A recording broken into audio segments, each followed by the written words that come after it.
Hello everyone and welcome back to the channel. Today you join me on a mark about 5 minutes from my house.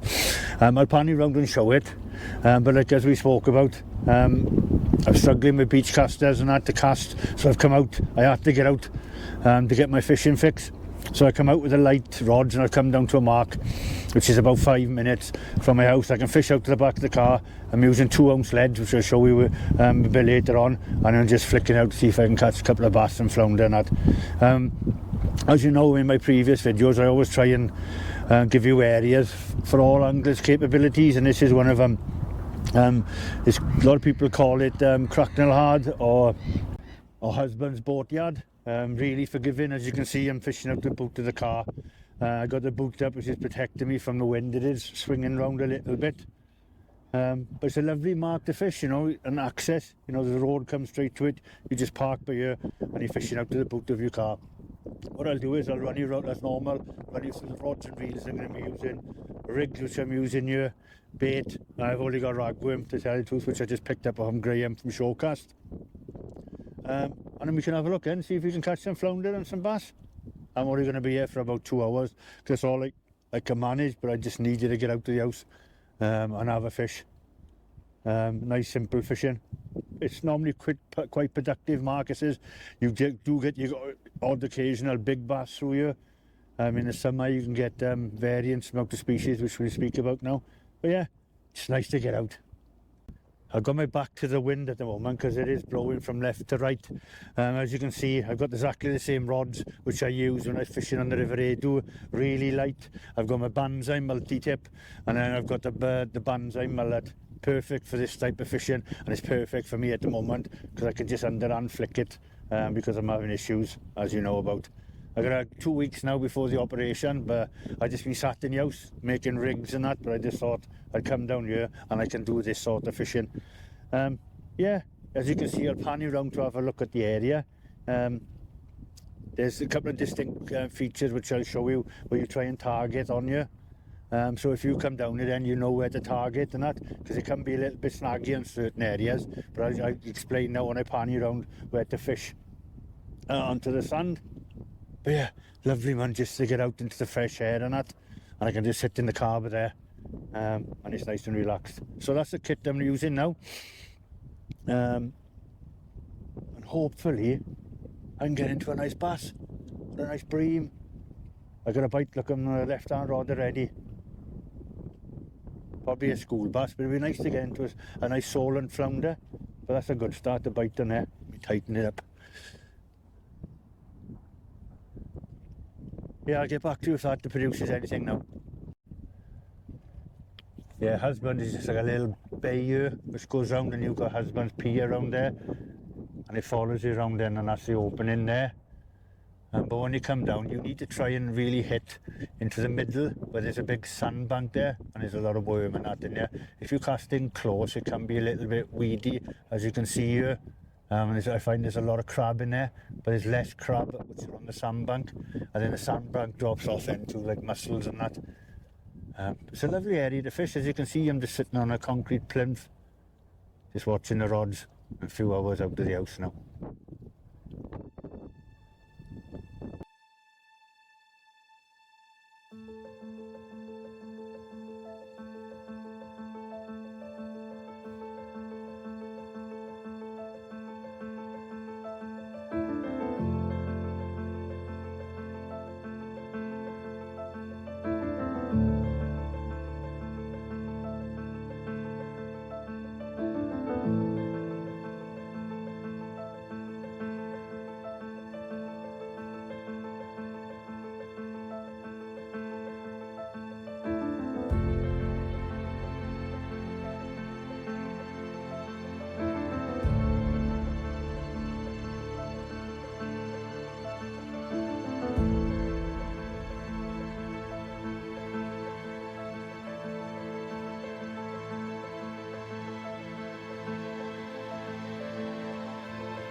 Yeah, we've just been watching that biting on here.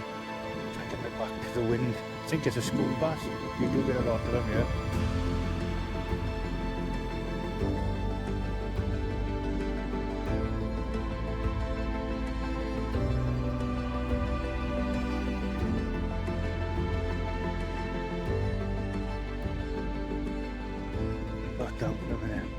Right, I'll quickly go through the rigs I'm going to use here. Nice and simple, it's practically the same ones I was using when I was flounder fishing. The studs are a bit shorter. It's a 2 up, 1 down. I got a nice pop up there to pop it up. I find that works well here. And I've got a soft pop up there. And it comes down to the showcast ankle head, and then it's got a 2 foot snud there. Like I said, I've got all ragworm. Nice simple baiting up. They are fluorocarbon snuds, and I'm using size 6 hooks. Nothing big here, and the hooks I got are strong enough to keep a bass, and that's all I got then. Small ragworm, and I'm just feeding them on. Wind's picked up a little bit. It was when I first got here, it was quite nice, and I was sheltered by the boot of the car, but it swung round a bit, to tell you the truth.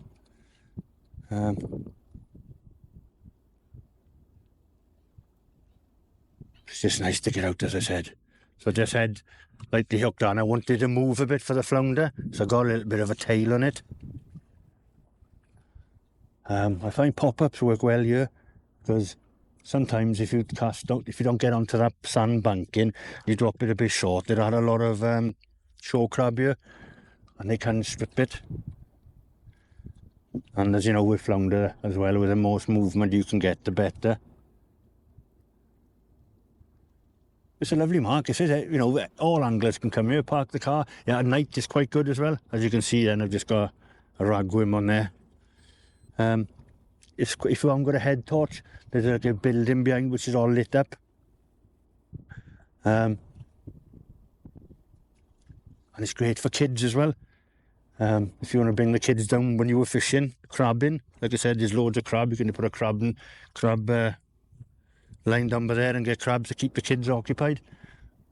And tell you what's good is as well for the kids, if you come down here when the cruise ferries are on, you can watch the big massive cruise ferries go out. It's lovely. On my laugh, once I bait this up, I'll get it out. We'll quickly run through the type of species you can get here.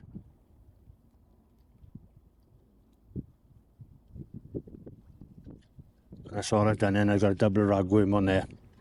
And I'm going to cast that out like we spoke about. There's a sand banking which goes across here. There's not, and there's rag beds on there, and there's like worm beds on there. So we're going to try and get it on there, because either side of it, you've got like a deep channel, and that's a little bit snaggy. It can be if you cast too far. So a 40-yard lob. If you haven't come to the area, what I would recommend, if you come down here on low water, you can fish the tide back, and you can back up onto here. But if you come here in low water, you can see the distinct sandbar which is going across, and you just want to try and drop it on there, because the bass and the flounder go along there, because it's like a worm bed. But yeah, it's brilliant mark, it is. I've had some nice bass here. I've had nice flounder here. You can fish in daylight, darkness, and once you pack up, you can just chuck it all in here. You know, if it comes to rain, you can have a cover here. Yeah, very forgiving mark. So I'm going to get that one in now, and hopefully then I can get into a bass and a flounder for you. But it's nice, simple fishing, and I'm out. That's the main thing.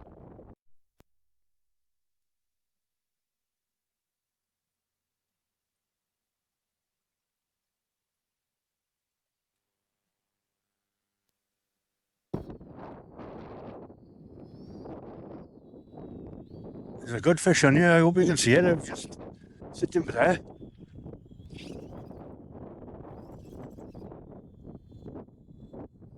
Small hooks on as well. I hope you can get it in. Because of the wind. It's a good fish. It's bent the rod right over. I'm trying to turn back to the wind now. I've only got size 6s on. Take my time with it. It's kiting across there. Looks like a bass.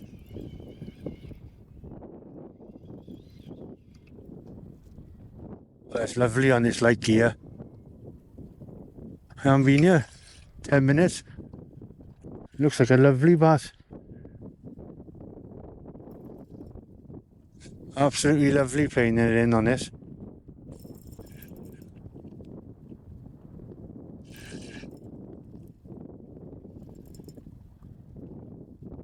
Picked up a bit of weed now, that's the only thing.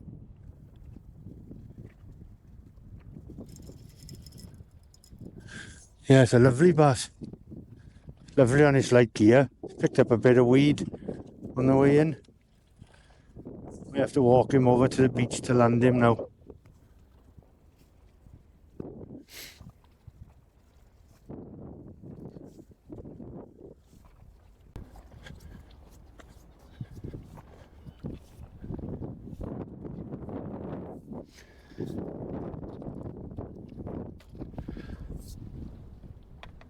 Little chunky monkey that one is. That was a cracking fight. He just bent the rod straight over, and it's a lovely fight on that multi-tip. The wind is proper picked up, it's blowing now. Look how fat that one is. Short, fat, like a normal one from Southampton water.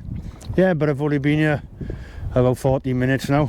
That's a cracking bass, man. Wait, I'll get him slipped back now because his bass is out the season. I was hoping it was going to be a big flounder because his quade's quite deep. It picked up a lot of weed. But yeah, I'll get him back now. But yeah, lovely bass. Look, just sitting on a little concrete jetty, you know, light rods, light gear, size 6 hooks. But lucky I had a little beach to take him over to there, because I think lifting him up he would have come off. But we'll get him slipped back now.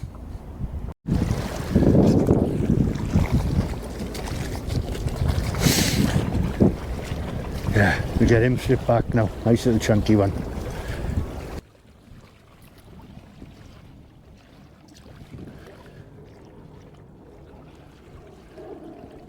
There he goes.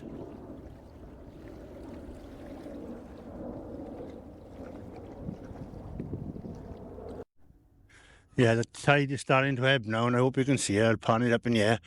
There's the sandbar, so I'm going to give it another half hour. I've been here now for 2 hours. I've had one bass, loads of bites, but hopefully you can see it now as the tide's going out.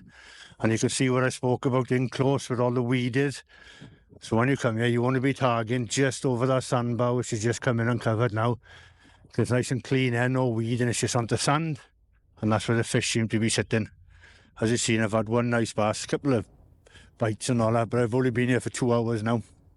But it's a lovely little mark. And as you can see then, you can just fish out to the car. There's the sandbar there. And you can see it's just getting uncovered by there now, so I've only probably got about 20 minutes fishing here, and all this will empty. Like I spoke about, try not to cast in close because there's loads of obstructions there, weed. So if you come down here, you know, you need about a 40-yard lob just over that sandbank. Doesn't sit there, either sit it on the sandbank or just over it.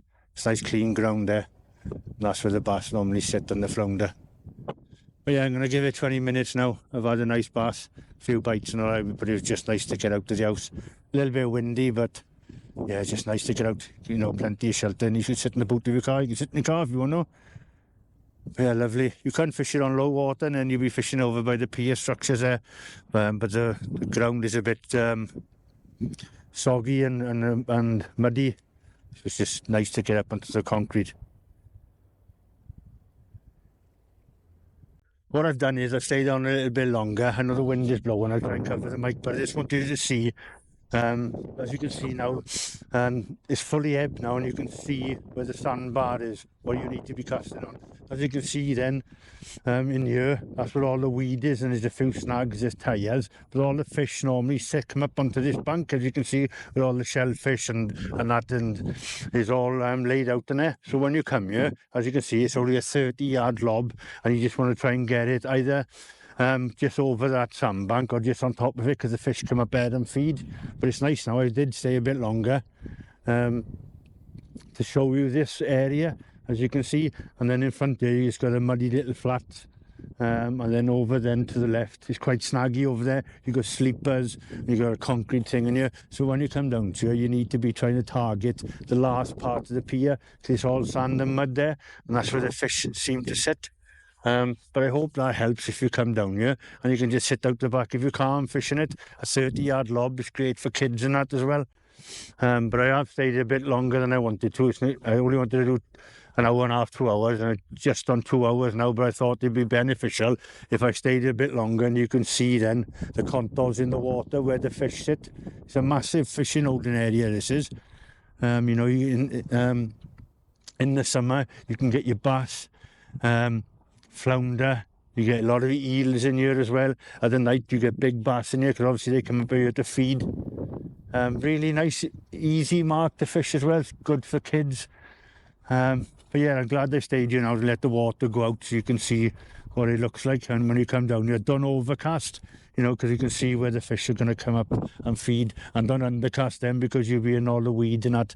Yeah, I got my last cast out now. I'm going to give those 10 minutes. I'm going to pack away and go home because I said I was only going to do 2 hours because that's my limit at the moment. And that's easy casting at it. I just underhand flicking it on top of there. And yeah, so I'm glad I stayed now and you can see the layout of it. Oh, and I got a, look at that. And I got a bite there right on the mark, look. As you can see here.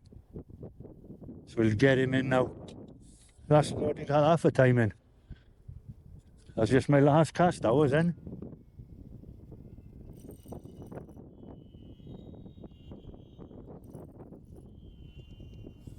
Move it back a bit, yeah. Well, that's for timing, just showing you the layout. Now bent over. That must be only about 3 foot of water there, is it? As you can see the tide, I just left it cast out and left my line over. You have to walk around and get this in.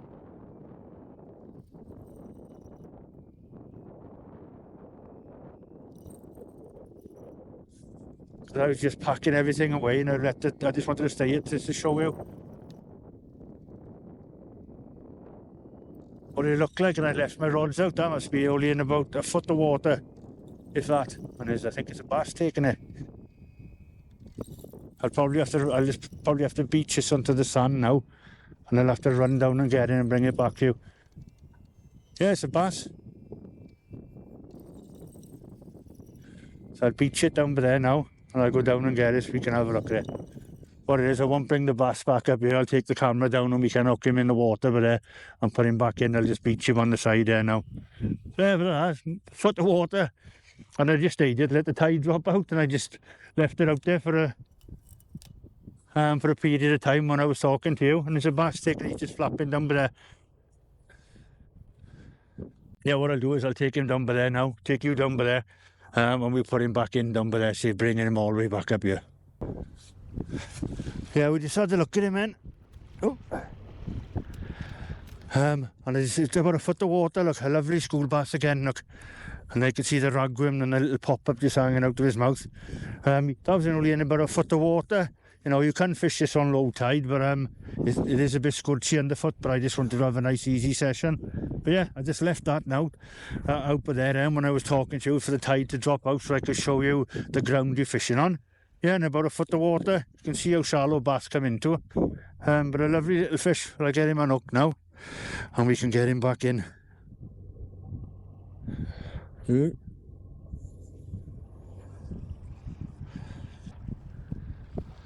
Yes, great area for bass this is. You know, as you can see all the structure, there's the sandbank which you are actually fishing on and all the weed and that. Perfect for bass and flounder and that, and it's a lovely easy mark to fish this is. But yeah, there he is. We'll get him slipped back now.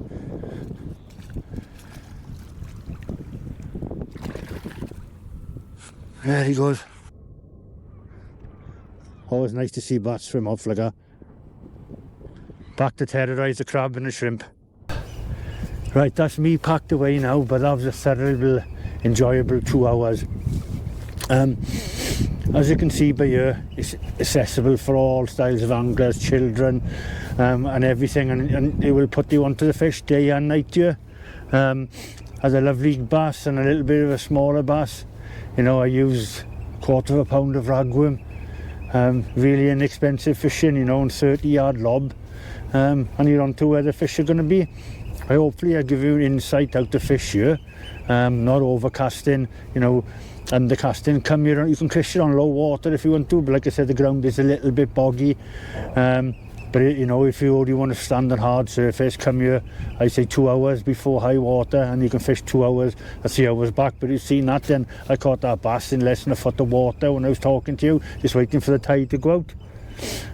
But in the summer, like I said, you can get a lot of school bass in here, and if you want to bring the kids down and get the kids into it, they will catch a lot of school bass, but they're about, I don't know, £1/2. but it's good for the kids because they'll, you know, the rods will be going all the time. I brought my daughters down here and got them into fishing down here. And when the bass are in here feeding, the school bass and that, you know, it keeps the kids interested, and they're not waiting for a long periods of time for a bite. But yeah, that's me now. I'm done. I just come down here just to get out, get a bit of fresh air, and I just have to have the fish addiction, as everyone knows with angling. I just had to get out, and I can't do anything else. But I've come down here now, caught 2 nice bass, and it's time to go home now. And I just sat here relaxed in my car and just watching the rods going. And the crab activity wasn't that bad. It can be a little bit bad in summer, but just use pop-ups for that then, and that normally keeps them away. But yeah, I'm gonna get myself home now. But I hope you got a little bit of insight into fishing husband's boatyard, and if you want to come down here, because this is the only accessible area you can fish. It's a fantastic little market, as you know. And like I said, when the cruise ships are in, you know, they'll keep the kids happy because where they go past is directly in front of you.